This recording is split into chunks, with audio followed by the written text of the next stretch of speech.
it's good to see TB. So to have him back in here and be around the guys, see some of those new receivers, see him in action, I think is a good thing for us. You looked a little surprised to see him. Were you surprised? I had forgotten that today was the day he was coming back. So I'd been made aware last week, and I think I talked to him last Thursday, and then just forgot. I didn't check in on the receiver meeting this morning, so I didn't see him in there. So he got on me quick. He talked at length in there about how much this place means to him, how much this city means to him. We know this is an important year for him personally. Your thoughts on him having that attitude at this stage of his career? He's been about what we want to be about, every step of the way. When this staff really came in here in 2019, he's one of those guys that through thick and thin, we're always whatever you need from me, coach. Always been a great leader in the locker room. Always been someone I've been able to go to and know that I'm going to get a truthful response back on how things are going. And so, again, he's one thing we preach to all of our guys, especially our new guys, is we want guys that are consistent every day they walk in the building. We know what we're going to expect. TB fits that to a T. He's the same guy every single day. He's always a great attitude. And I think that's key to building the culture the way we wanted it and the way we want this team is guys like that type of personality. And we sent him and Jesse Bates out there for the coin toss at Buffalo last year because those were two guys that I felt like had really fit that description, aside from, Sam Hubbard, who was a captain, and some other guys who'd been here for a number of years. I think that those guys personify what we wanted to be about. Why is somebody like TB able to handle his business off the field and not let it distract what he needs to do in the locker room and on the field? That's part of learning through your experience in the NFL. I didn't get TB's first years in the league. I don't know how he was those first 2 years. I got him year 3 and beyond, and you see a guy that had started to figure it out by then, and understood what it means to be a pro and how certain guys survive. All guys have talent, but certain guys have to fit, what the expectations are in the locker room and the meeting rooms and the consistency over the course of the season. And TB has done that since I've known him and been around him, and I think he's a good example for other guys to kind of learn, what type of guys survive in this league. He was talking about the AFC Championship game and him not being in there. He said, he had some good looks, had some good one-on-one matches, good leverages. As a play caller, how much did you have to adjust when the second he went out, given the way that they seem to be defending on the outside? Yeah, it's a challenge. It's hard when guys get beat up like that, and they were doubling a lot on the guys outside with T and Jamar. And so that's just, we feel like we got a lot of good playmakers on this team, and guys stepped up and made plays, and that's just the way it goes. Jamar and T in the past have talked about how Tyler, their rookie year, was a really big help getting them used to the NFL. And then he was asked about Charlie today. How much can you see as a coach when a veteran like Tyler is helping out those younger guys? Can you see a difference in practice and what they're doing? I just know that TB is very unselfish, and he's got no ego. And so there's no one on this team that he wouldn't help, put his arm around and make sure they understand the way that we do things. Even if it takes a rep away from him, that he's just the type of guy that just wants the best for this team. He wants to help us win championships, division titles, very unselfish. And so I think that he's a great mentor to a lot of these young players that we have. How important is this time for a guy like Trevor Siemian? It's good for him. He's heard these types of play calls. He's run these routes before. It's just putting it all together with how we say it and with the personnel that we have, I think is really the adjustment that I think he's fit in really well and doing a good job getting in there and getting reps. It comes to him very quickly. Again, it's just more of a terminology aspect and just getting used to the personnel that we have. Are you seeing, as an offensive play caller, are you seeing more teams try to bring more pressure with just 4 and try to drop as many as they can? I mean, how have the trends kind of been over the last few years of quarterbacks and offense have developed with how many guys they're bringing in the box? It totally depends on the defense, and how their personnel is built and what their coordinator's identity is. And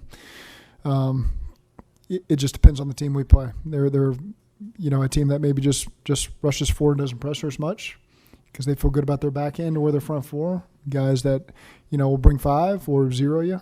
Guys that will bring the replacement fire zones like we saw from Atlanta where they're still only rushing 4, but it's a DN dropping and a backer coming or a nickel coming. And so we face a variety of that every single week. I can't say that there's a trend that I feel more than the other. It's based on the personnel we're facing matched with the defensive play caller matched with maybe the personnel they have on offense leads them to the identity they have. And then maybe some teams play us different.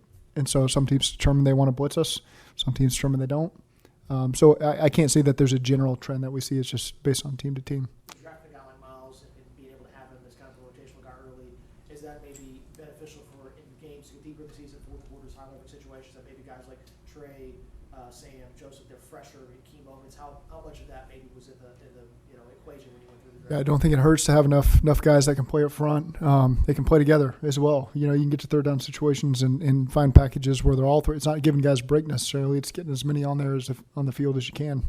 So I think it's good to have as many guys that can affect the quarterback and play up front as possible. How's Chido coming along in his progress in his rehab? Yeah, right on pace. Joe mentioned recently Herb Smith Jr.'s going the extra mile, coaches, watching film. Your early impressions of your new tight end? Yeah, very aware, has an understanding of what we want to do and how we want to use him. He's been all in since he walked in the door here. And so just, as we're getting to know Irv, I think it's been good to get him on the field, and he's got a good understanding of how we're planning to utilize him. And so then, the next step is just training camp, getting in there and getting to compete against the defense. Coach, a couple weeks ago, LC told us how much progress he had made. I think a lot of us were finding it hard to believe until we've seen him out there putting in the work the last few weeks. How promising is that for you, seeing where he's at before training camp even? Yeah, I think that's what's great about the rehab process with all of our guys. We got a lot of faith in our department that handles that, and those guys are making the progress that's needed. I do want to give a shout out to Roberto. He's doing just fine. He's in the trending video on Twitter against LC, one of our trainers. And so Roberto's doing just great. He's in great spirits about it, and he's fully healthy right now. Zach, how have you liked the tone of the offseason work? Because I'm sure you would have a thought in your head of what you want this to look like, play out, how you like it so far. Sure. The concern when you have the style of offseason that we have is that guys go through the motions because it's not physically as taxing as if you're doing full speed work, 11-on-11 stuff. So I'm really proud of the way that our guys have handled it. They understand this style of practice demands great responsibility and attention to detail, to be able to do things on air, do things defense versus defense.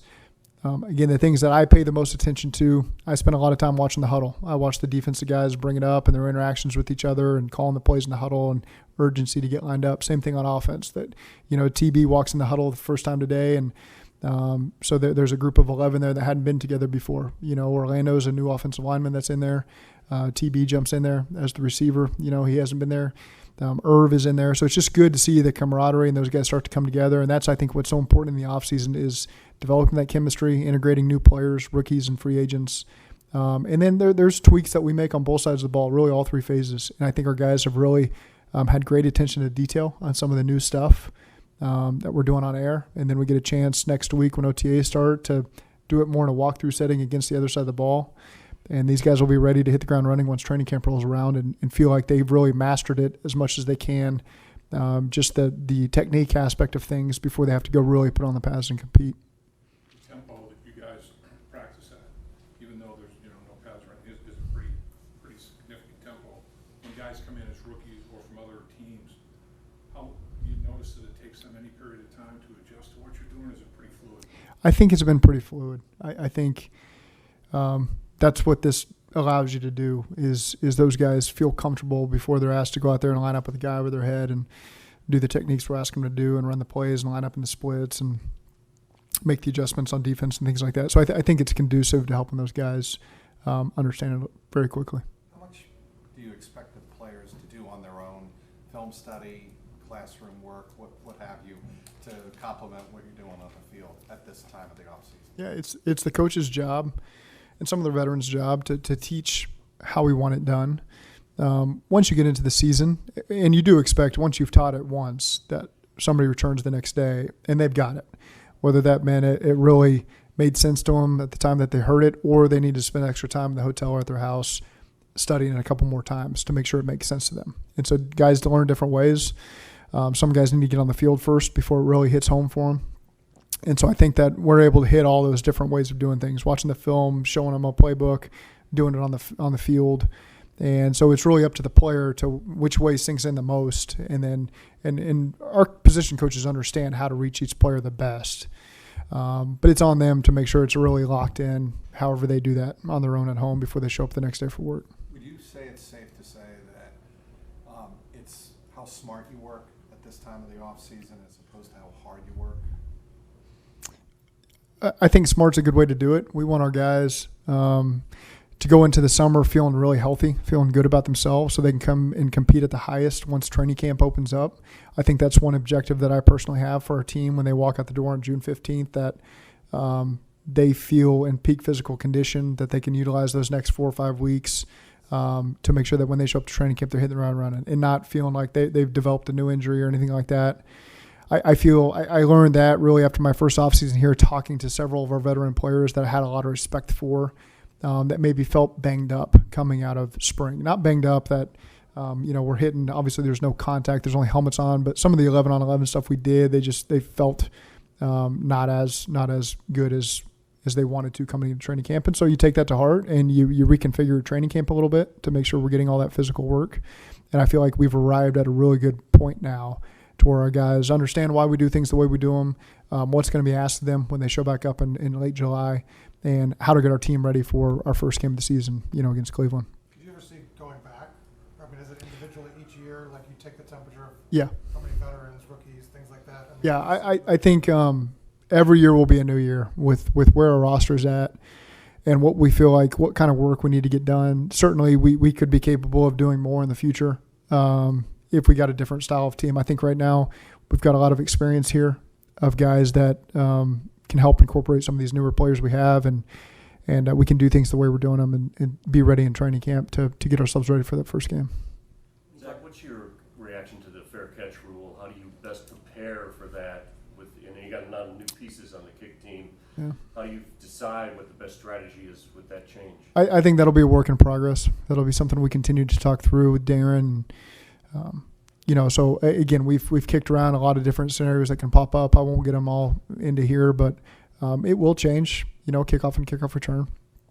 I think early on teams may treat it differently. We'll see. It'll be interesting to watch these first couple weeks how it goes. But we'll develop a good plan that we believe in and helps put our team in the best position. Any discussions for joint practices during training camp, or are y'all probably just going to be here? How's that going to go? No, we play Green Bay the first preseason game, so they'll come here for a day. You talk about sort of, guys feeling good about themselves going into training camp. You guys have had near perfect attendance, like, voluntary workouts. Like that camaraderie, how nice has that been seeing that this offseason, and how really important is that beyond just like having peak physical shape? I think it's critical. I think guys got to get along. Guys got to know how to push to each other. Guys got to know how to help each other. Guys, they don't have to love each other necessarily. You got a lot of people in the locker room. I know how that goes, but you got to respect the work that everyone's putting in, and I think that our guys do that. And they understand that when you come play for the Cincinnati Bengals, you're playing to win a division title, and you're playing to go win a championship. And so that's what everybody in this locker room understands. And the new guys, we make sure that they understand that very quickly in our team meetings. And guys have really bought into that and are unselfishly pursuing all those goals. What do you think of BJ Hill's haircut? I think it looks great. I think it looks really good. I'll just leave it at that. With the Green Bay thing, because the game's Friday, right? So then Thursday will be an off day, and you do one day of joint practices on Wednesday. That's correct. Yep. Is it kind of a similar thing where it's that relationship with Matt that you have that you wouldn't just do that with anybody? Yes. Yes. I feel good about how we'll practice together and the communication with the other team's coaching staff. And there's a lot of guys on that staff. Joe Barry, a lot of guys that I've worked with before, and so feel good about that, doing that for a day. So last year didn't sour you at all? No. Last year's last year. But this year we're only doing one day. You mentioned that TV gave you a heads up and you just forgot the date. Have you heard anything from Jonah's camp about when he might show? We'll just take it day to day with him. Zac, with Joe Mixon, we asked a lot of questions about his future at Cincinnati, at the Combine, even on draft weekend we were asking questions about it. I'm sure, look, in 2023, Joe hears that stuff. He's a mature guy. He's been around a long time. Do you have to have conversations with him to make him comfortable about his positioning here at Cincinnati, or just rely on his general professionalism? I think we've got a great relationship with Joe. I've appreciated how he's come to the building every single day and just worked hard, and that's a big reason why we gave him the contract we gave him, his presence with the team, and so again, he's a guy that I enjoy being around, and we're counting on him. Okay, great. Thank you. Thanks, Zach. Lapham here, and every day I am grateful for my experience to have played professional football. As a player, I realized self-motivation, leadership, and appreciating your teammates are key. At First Star Logistics, you can use those same attributes to create the life you want for you and your family. Build your future by working hard like I did. You'll see results both on and off the field. Call First Star Logistics today and be part of our winning team. Opportunity knocking.